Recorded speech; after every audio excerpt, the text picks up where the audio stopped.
Okay, Derek Mazzoni. Is that how you pronounce that? Derek Mazzoni. And what does PGA mean? What does that mean on your title? Professional Golfers Association. Okay, and you go to like a school for that? There's a few different ways to go about it. There's, at least when I went through it, there's 20 different universities within the country that had a golf-specific, accredited by the PGA of America program.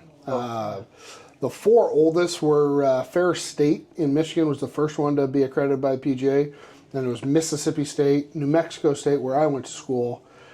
And that's where you got it at your school? Correct. Oh. So that was like one of the first places to do it as well, you said? Yeah, they have about 35 years of experience now. Oh. So some history there. A lot of, alumni come out of, there and then all across the country. So you have a great alumni base. And, it looked that way. I think there's like around 300 people. I was looking at their website. How many people are members So there's, now? In the PGA, there's about 30,000. 30,000. 30,000. Wow, big call it like a university for coaching. Yeah, it's almost like your own little fraternity, right? Whoa, cool. So everybody goes through the schooling. There's ways to do it. You can either go through an accredited PGA program. So for myself, I did college like normal, bachelor's in marketing and administration, and then I had an accreditation for the PGA of America. So while I'm doing New Mexico State's business classes, I'm also doing the schooling for golf cart management lessons, people services, logistics, things of that, to manage a golf operation and being, more experience as much as we can. So I almost call it like a double major. I went to school for business administration, but I was also doing all these other classes on the side that gets me to the overall goal of the PGA. The other way to do it is through working at a facility, green grass facility, and then also doing all of that same work, PGA work, while you're actually working and gaining experience. So I've had... you go to work at the golf club and then you also do the PGA? Absolutely. So I could have an assistant golf professional right now, I don't, but I could, that is working through the PGA, doing the schooling via online, and then they have to go and test out of 3 different levels of the PGA, and all 3 different levels get, further with intensity from level 1 to level 2, dive deeper into teaching and coaching, dive deeper into inventory management, golf shop management, things like that. And then that gets them experience months, which is a requirement.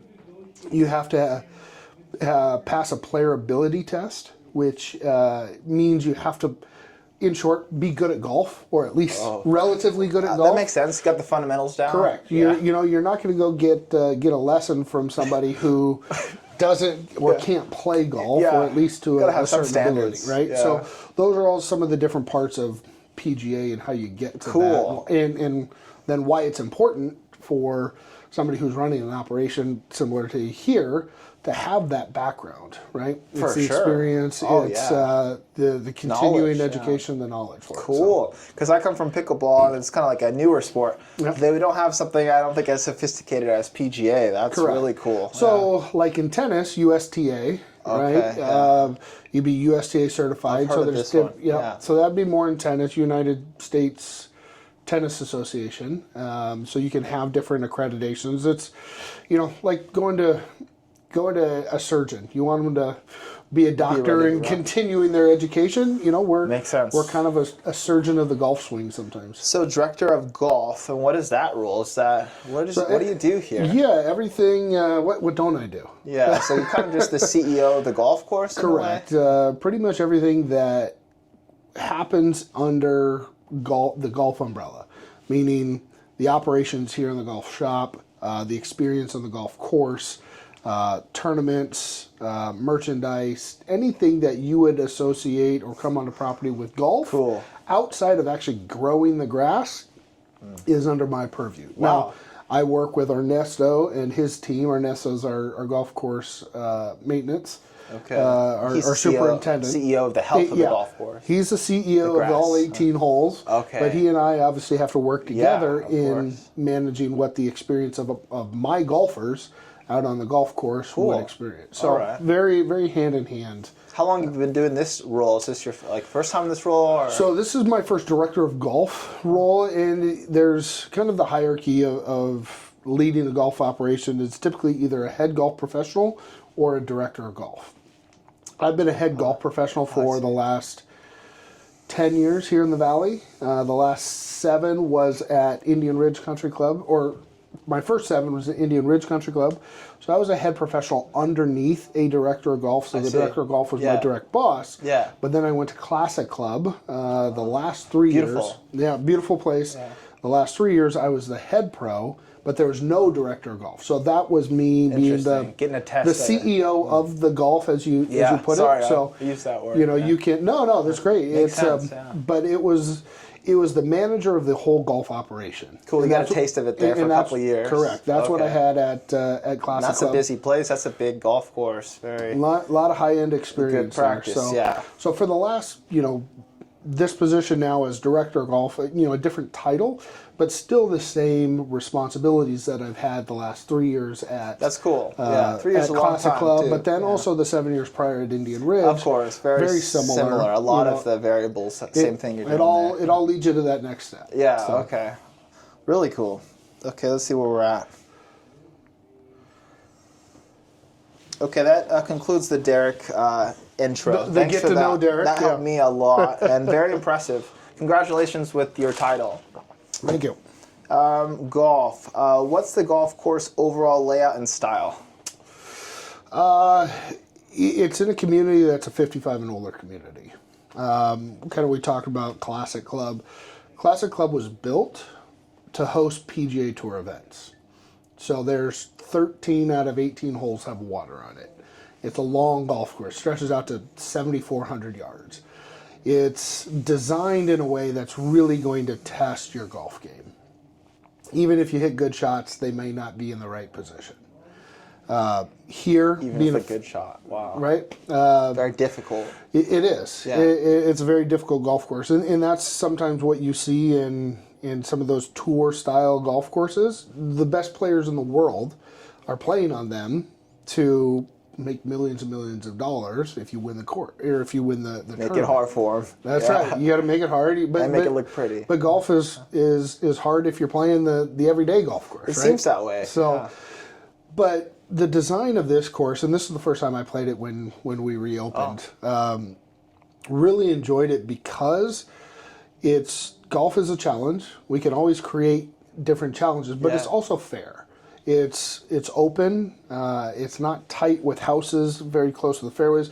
There's not a lot of trees that really get you in trouble. The rough isn't grown out to the point where it gets you in trouble. Yes. So you hit shots, you can get away with them, even if they're not the best shots. There's not a lot of bunkers. There's not a lot of water.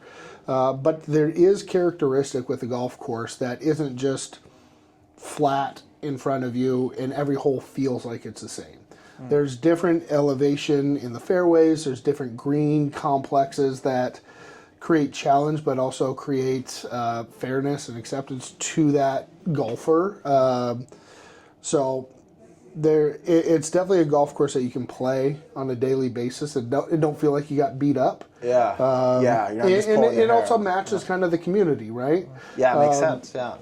We're in a community that is retired. It's now our average age is probably 70 plus, and we're not single digit handicaps. We're 4 or 5 play 4 or 5 times a week kind of golfers who enjoy it, but I don't want to have to come in and buy golf balls every week because I keep losing. Yeah. Now I'd love that for the golfer, right? Sell some merchandise, but for the everyday player, if you can't play your own golf course and feel like you're getting beat up on it, then you might as well, that's smart. Go that take up pickleball or bowling, right? Not too many missing out on those. Yeah, sir. Okay. Number 2, what did you? How long is the course and how difficult is it compared to others? So we kind of talked about that. About. So kind of back the designer of the course is Gary Panks. That's the name of the designer. Yeah. Did a number of properties with Shea Homes and Trilogy. the Trilogy brand in designing with homes. other So courses, so. I know he designed Trilogy Vistancia, another Blue Star managed facility out there. Not too much else here in Southern California, mainly Arizona and a couple in Texas. But, the difficulty of the golf course is really by how far you play the yardage. That's what I learned. There's a bunch of options. Absolutely. You can get really close or really far away, whatever you'd like. I don't have a scorecard here, but our our skins tees, which is kind of the recognition of when we hosted the skins game, is as far back as you can go. That's your championship set of tees. And I think we're just over 7,000, between 7,000 and 7,100 yards. So golf, the farther you move back, the longer you better be hitting the golf ball, and longer shots into holes make it more difficult. But then again, we're in a community that is aging. We're not hitting the golf ball as far as we used to when we were 15, 20 years ago. So just this year, when reopening the golf course, we created a Trilogy forward tee that I think is about 44 or 4,200 yards. And that's great for the person who's going out just to introduce to the game. I've had a number of lessons that we've gone out to the golf course and just great intro. Go that's play. Where I'll be playing. Yeah, play from that tee. But and it's for somebody who's getting introduced to the game. Somebody who I used to play these tees, and that's too far, and that's what used to be the far forward. Now we've created another tee, 600-800 yards, closer over 18 holes. So. And there's a number of tee sets. I think we have 7 different ones that it's an area for you to play, the tee that's respectable for your game and what you want to get out of 18 holes worth of golf. Yeah, that's cool. I learned a little bit about that from Ed. That's sure. Cool. Yeah, and that's what, especially in a vacation community or retirement community or just, your snowbird community of Palm Springs area, not just here, is you want to make it challenging for those who are coming in that are better golfers, but you also want to make it fun because I live here and this is my golf course and I want to go out and play golf in the afternoons or play 2-3 times. It's flexible. It is. It really works for everybody. I think that's a smart business plan, it seems. What kind of hazards, water, sand, and rough terrain should you expect? You kind of talk about this. Yeah, just there's not a lot of water on the front 9. Number 2, let's see, how many holes we have? 2, 6, and 9 are really only the holes that have water that come into play. And even on number 2, you really don't come into play. So it's really just 6 and 9. And then on the back 9, 10, 13, 16, 17, 18. So as, the golf course, as a golfer progresses through the round, it's nice to kind of have a little bit. First hole is a very easy, open, straight in front of you. No bunkers, a little bit of a dog leg, very flat, very open green. Kind of inviting, right? The first hole you play, you don't want to get beat up right out of the gate. But, as you get down a few more holes, the swing starts to come in. You're starting to get into your second, third, fourth, and fifth holes. Now you start to see a little bit more challenge, especially in the back 9. It kind of tease you a little bit, and then throw an easy one in there. Yeah, every once in a while. Okay. We don't want to beat you up for 18 holes, but there's bunkers placed in strategic areas to challenge the golfer, but also not to a point where it penalizes the golfer. And that really just goes to the design of the golf course being an open and inviting for the most part. Not creating a golf course that is going to beat you up for all 18 holes. Yeah, that's great. Get around the golf course in 4 hours, so you're not out there for about 4 hours. Yeah, 4-hour pace of play is what we shoot for. And hey, there's so many options. If you do want to have that difficult court living here, you can still go play those courses, right? But here, for this demographics, it's open. And same thing. If it's a little easier for you, you play in the white tees and say, you know what, I've got this. Take a step back. Go to the gold tees. Go to the blue tees, the black tees. So you got to earn it. Again, golf is really about the distance that you kind of want to see and play from. So okay. How wide or narrow are the fairways? Very wide. Very wide. Like you talked about, separation from the houses. You're not like, okay, this is all I got. I got to make this work. Homeowners, you live on a golf course. There's always a chance to have a ball hit the house, even if you're on the tee box. So I always tell people, you live on a golf course. Now there's some areas that are less prone to getting a golf ball, but you know what? You live even off the golf course. We find cracked roof tiles like in the middle of the community from a golf ball. Like, what?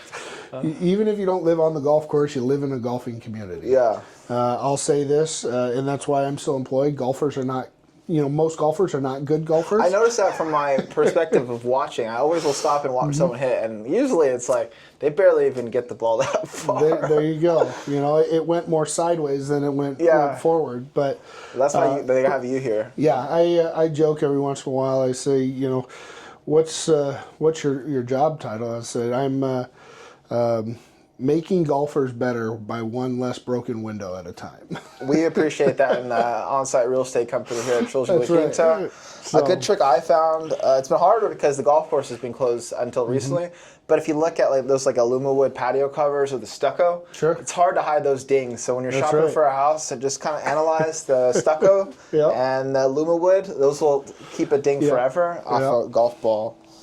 Okay, what's our wide next fairways, very That's forgiving. Great. And that's another part of the open, easier course. Exactly. Yeah. We're not growing out the rough to be penal. We're growing out the rough more for clear definition between what is fairway, what is rough, but not to the point where the rough is just thick and your ball sits at the bottom of it. Yeah. It's still findable, still playable, and you think it will keep the course in this condition for the long term, or is this more a temporary reopening game plan? Yeah. So I think kind of where that question is, as far as we have to overseed in October, right? Closing the golf course down to lay new seed down. That's why the golf course is green right now. It's what's called a poa annua or ryegrass that you throw that seed down in October.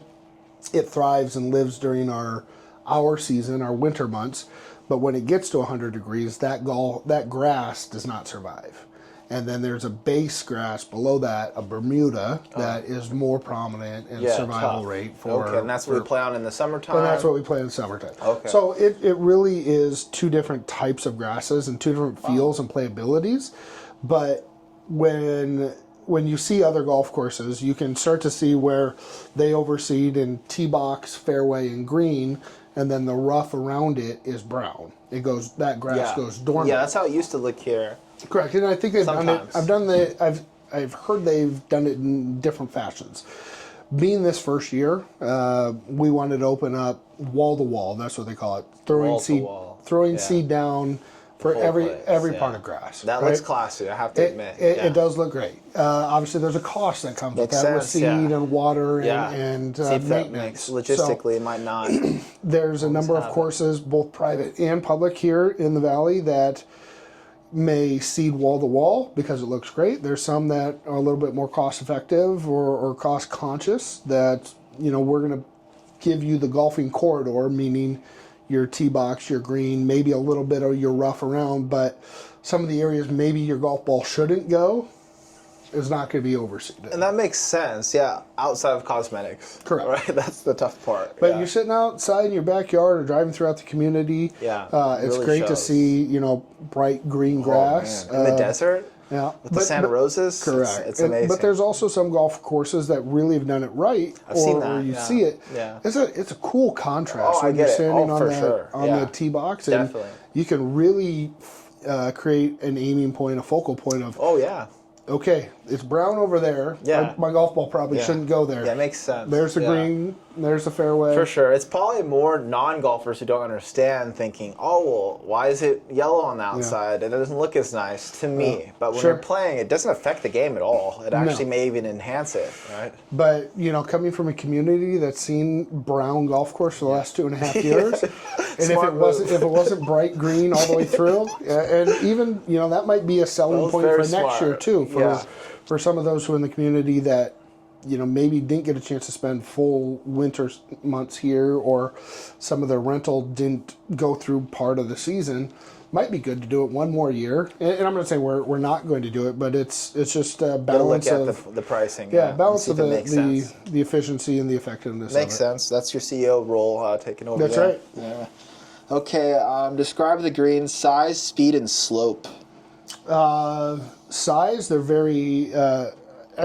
They're on the bigger end of most golf courses here in the community, in the valley here. But again, that just speaks to a big, open, receptive green for the type of golfer that we have here. Yeah, like we talked about. When it's a smaller green, it's tough to hit.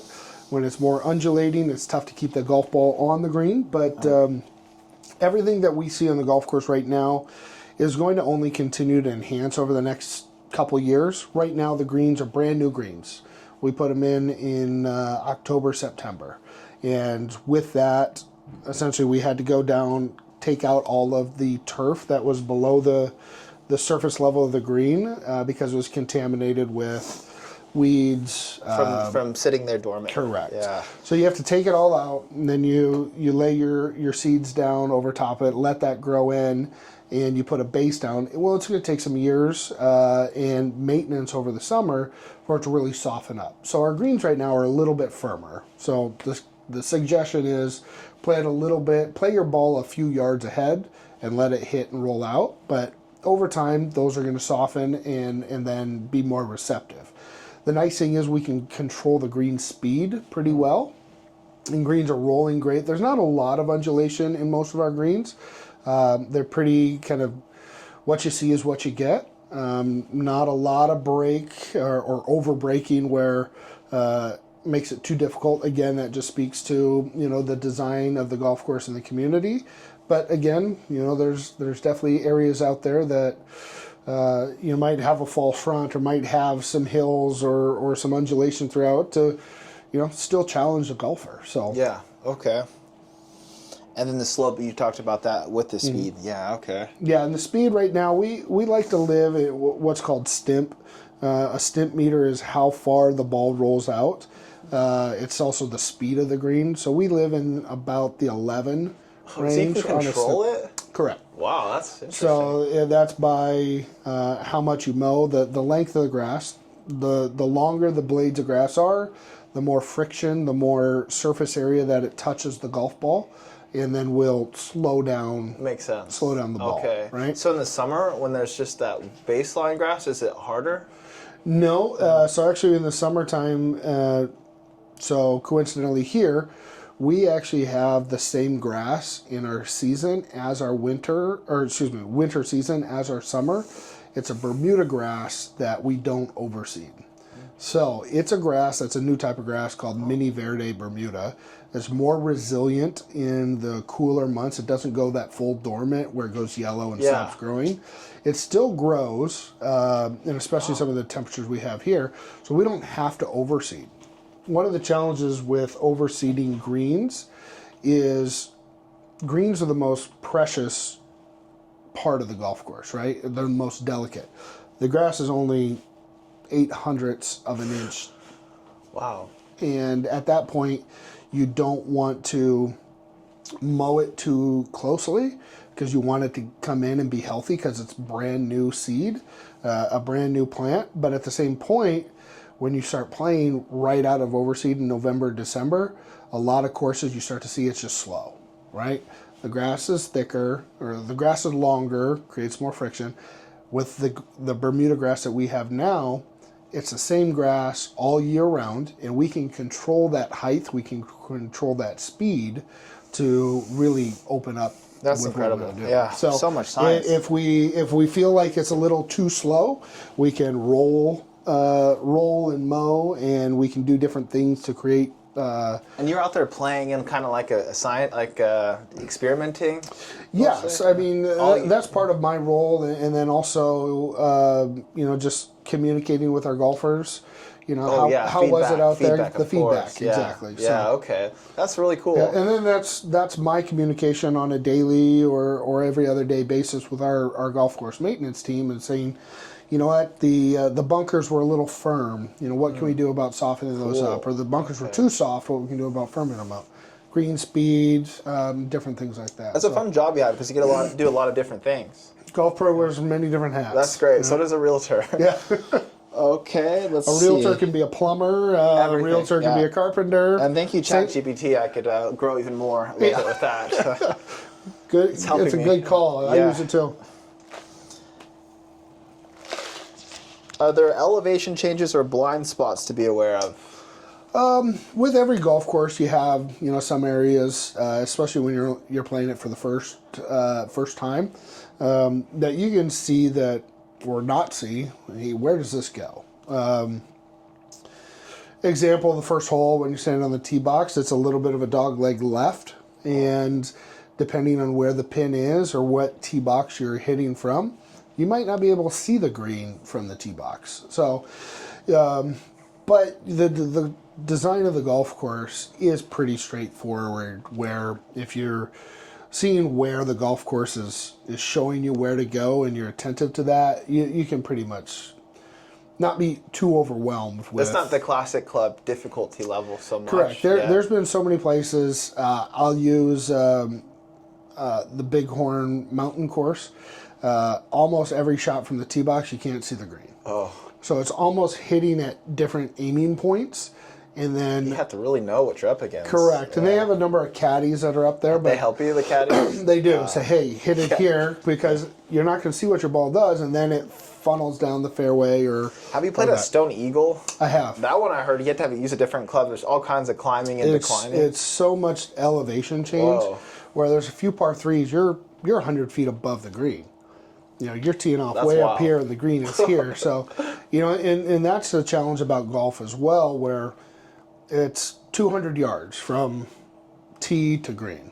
But with the elevation change and coming down, that might actually only play 180 yards, right? So there's golf can be a challenge. Is the quarry kind of like that too with ladders? Not as drastic as Stone Eagle, but there are... Stone Eagle's the most dramatic, right? It is. Yeah, I've heard that. That's really cool. I'd love to see that. But some of those courses that are built into the mountain create unique opportunities and create unique designs. Yeah, of course. To hit different clubs, hit different sounds fun. shots. Someone like you has everything memorized, like the fundamentals memorized to be able to play in that environment. Sounds so cool. So, I feel like I could grasp like playing the same course every time, because then at least I have the strategy. And then I could just like stick to the game plan. But it also gives you a baseline. Like once you get on the golf course, once you know your swing, it gives you a baseline of what you can do and what your ability is. This club does this. This club does that. Yeah, that helps so much. He goes this far. Yeah. that's what takes a long time to work get there. with. Yeah. With all of my students is, you have an 8-iron in your hand. You have to know how far that goes. Yeah. Right. Memorize all of it. Yeah. Yep. Then you don't have to think. You can just play cards. Okay, what's our next one, Derek? Is the course walkable, or is the golf course recommended or mandatory? It is not mandatory to take a golf cart. So we actually have it. It is. Oh. Because where we're at, it's fairly flat. There's not a lot of climbing up hills, climbing down hills. There's a few holes just walking from one green to the next tee, because we are a community that, holes wind in and out of different streets and homes. There is a few areas where it's a little bit longer of a walk to cross the street and go down, something like that. But not too bad, yeah. But not too bad. Definitely not. That's cool. I've never seen that, actually. But we do have a few residents right now who do have their own push cart and they want to walk. Cool. Golf cart is always included as part of the green fee. Okay. But we don't require you. Interesting. The main thing is just making sure pace of play is important in a course. golf cart or walking. Yeah. And we're not, holding I was at Palm up. Royale that's all walking. Yeah. That one looks pretty cool. If you live there, you get unlimited golf. Oh, interesting. Yeah, imagine that. I think you might like that. Okay. I just have to find the time to play golf. I get that, yeah. Well, this is your job. It's like a chef, and they come home and they're like, I just want to order out. Cook, yeah. I totally get that. A lot of my pickleball friends have the same problem because they're out coaching all day, and then they don't. They're just like, man, my bandwidth is gone. Yep. Okay, what is the pace of play typically like here? It's pretty consistent thanks to our good design. Yep. Yeah. 2 hours for 9, 4 hours for 18, and a lot of times I always say a lot of your enjoyment on the golf course is directly tied to how long you're out there. Makes sense. You could shoot one of the best rounds of your life, but if you're out there for 5.5 hours, it's going to feel like waiting a grind. in line. Yep. Yeah. Or you could shoot, just an average day or below average day, but you got around in 3 hours and 40 minutes with the group you're with, and like, hey, I'll come back another day. Of course, makes sense. That's a big part of it for your success.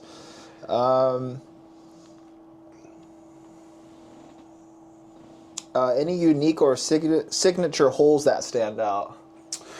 I'd probably say 17. Hole 17 is probably the signature hole.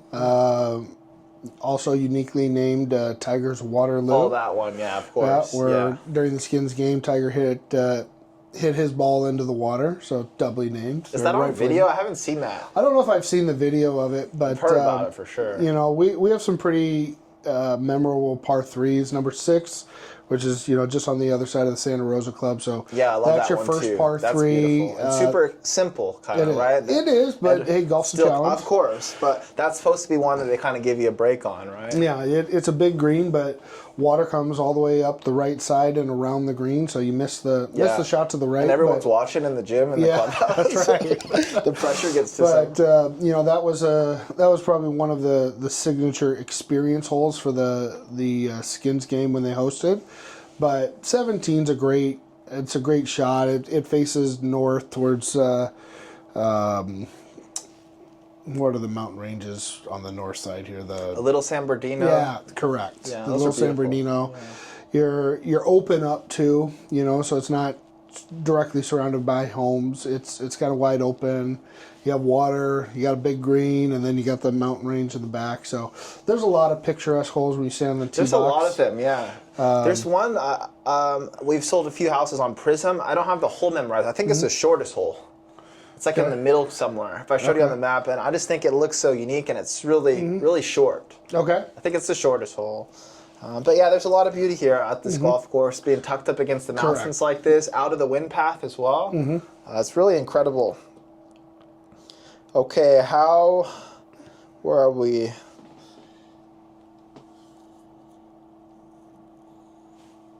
Best overall advice for someone playing the course for the first time. It's a good one. Well, the best advice I give any golfer is, especially maybe not a seasoned golfer or a low-digit handicap golfer, is take more club. Meaning, if you have 150 yards into the green and there was the one time you hit your 8-iron 150 yards, you probably should be hitting your 7-iron. Too many people come up short. They don't take enough club to get there. For this facility here, as far as playing Trilogy La Quinta, kind of the first experience or advice that I would give is, kind of just go out and soak it all in, enjoy it. There's not going to be okay. Yeah, there's not a lot of surprises. There's not a lot of surprises. As we talked about. Obviously being new, we do give the advice that the greens are a little firmer, so don't try and hit the golf ball all the way to the hole, that yardage. Play it a little bit shorter. So right there, I kind of contradicted myself, but that's more specific to the golf course. Yeah. You have 150 yards. If your shot goes 150 yards, hit your 140-yard shot because it's probably going to roll out. Okay, more. That's a great tip. The tip that we typically give is kind of what you see is what you get. There's not as much break as you think there might be. Play it firm and go enjoy. Okay. What are the current green fees, and do rates change seasonally or by the day? So we utilize dynamic pricing, and most public facilities nowadays are utilizing dynamic pricing. Yeah, right? Makes sense. You're maximizing your inventory with supply and demand, and trying to get the most value and out of each round of golf and each tee time. But with everything's seasonal, right? Yeah. Our peak months are going to be November through March, and even more so probably February and March. We start to see some of those rounds start to go down in April, especially some of our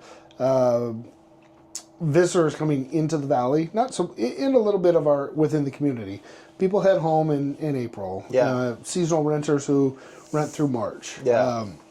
We'll start to see a drop off in the total number of players in April, probably about 25%, and then we'll also manage our tee sheets to make sure we're competitive with the market and in the golf experience, to start to lower our rates a little bit as well. Kind of in season right now, our rate Monday through Thursday for the general public is what I'll use, is anywhere from about 140 to 170.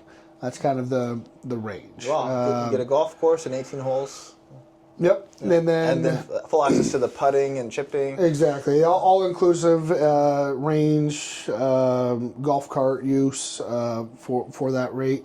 On the weekend, Friday, Saturday, Sunday, and holidays, you see a little bit higher rate, and that's usually in about the 160 to 190 range. Not a big jump. What do you predict, like, at the slowest time of the year price it'll be?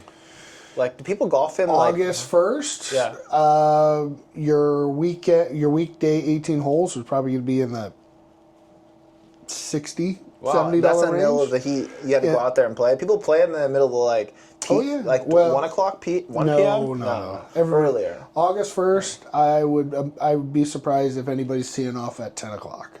Yeah, I don't like to do exercise after 10 No, in the desert. most everybody's going to tee off between about 6:15 and 8 o'clock. Okay, And then play in 3 hours, and you're off the golf course by 11. And do some people play at the sundown? I think I heard that is... Right now is a great value. Your sundown rate, your twilight rate, that usually starts about 3.5 hours before sunset. It's a time that it's not just a 9-hole rate. You go out and play as much as you can all the way till you can't play anymore because of sunlight. Sometimes you can get 18 holes in, sometimes you get 13 holes in. But you paid a 9-hole rate, so... Correct. Right, you're paying a twilight rate, which is about roughly half of what an 18-hole rate could be. That's cool. But that's a great opportunity now that daylight is a little bit longer. Yeah. Tee off at 3:30 or 4 o'clock and play till 7. And so I play pickleball, obviously, as I said several times, and I love it. Like starting, and then when the sun goes behind the mountains, you still get light, and then it's way less hot because the heat radiation's gone. Oh, sure. So I'm sure people are loving that. It's beautiful weather. This time of the year, like through April to maybe May, once it gets full peak summer, it's hot no matter what. Sure. But right now, once that sun goes behind the mountain, it's beautiful outside. Correct. It's probably the best time of the day. It's pretty nice. And you guys are charging a good rate for that. It depends on the golfer. Some people like I don't know golf, so I'm being careful with my words here. Well, even pickleball too, though. You have some people who want to go out first thing in the morning and play, right? Yeah. And then you have other individuals who want to play later in the day. Perfect example is, well, if we played at 1 o'clock, it's too hot. But if we start at 4 or 5 in the afternoon, and now we're playing kind of once that sun goes behind the mountain, you still get 30, 45 minutes of daylight. Starts to cool down. It cools down dramatically. Anything out here in the valley, you're outdoors. You want to do it when it's peak, prime. Temperature approved. Yeah, of course. You have to be careful. That's right. Okay. Are there any package deals or discounts for residents? Yeah, so our residents, with the agreement have a 48-hour booking window ahead of any general public. So our residents have the ability to book in the tee sheet before anybody else. And that's at 20% discount of whatever general public rate is. Wow. And that's Monday through Thursday. Friday, Saturday, Sunday, because it's peak days, peak hours, there's no discount there. But the residents still have the opportunity to book 32 days in advance and still secure those times. Okay, that's how that works. At 30 days in advance is when the tee sheet opens up for the general public to come in and book at the rates that are available to the general public. And then at 23 days in advance, that's our seasonal passes, our annual passes, our Advantage punch cards.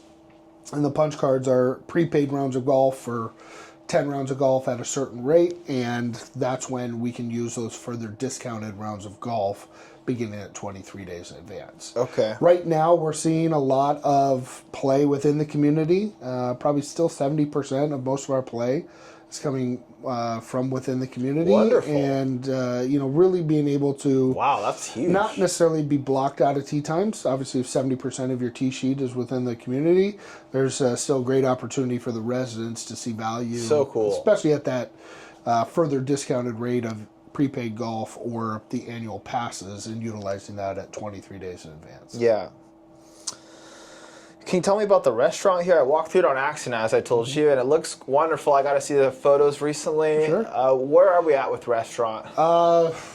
Same place as where we're at with the golf shop. We've done 99% of all the construction that we need to do within the building itself to be able to be open. Just working with the city of Quinta now on certain things that have come up in their walkthroughs and compliance and other things that we have to make sure that we're doing the right way and check the to checkbox up to Yeah. code, correct, before we can be able to open. So we're excited for when that day comes, and we're actively working on completing those challenges and those checkmarks. But there's also the process that has to go through. And even though we'd like it to be speedier than it is. If anybody's done any sort of construction here in California, it's not the fastest process. Well, it looks really, really good there, and it'll be an incredible venue for golfers and non-golfers to come in. That patio overlooking the first tee and the driving range, south towards the mountains. It's an incredible. Those are epic. Yeah, it's a $1 million view for sure. Right? Yeah, and a lot of people at Andalusia, PGA West, are so close, and likely will come check it out as well. Absolutely, and for any golfer, it's great to be on the golf course for 3.5, 4 hours. But I don't know. For me, I like to come in afterwards, get a couple beers, have the TVs on in the background. Yeah. That's part of the experience. That's part of it, big time. Yeah, and Classic Club does a good job at that as well. That's right. Yeah. That's a good spot there too. Okay, just a couple more. Is the restaurant casual, or should I expect a more formal dining experience?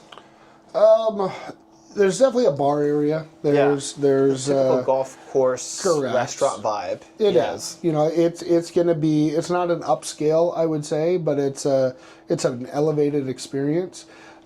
Should individuals be coming in with jacket and ties? Absolutely not. I don't believe that's the feel or the vibe that is expected. But it's also not showing up in shorts and a t-shirt and like this.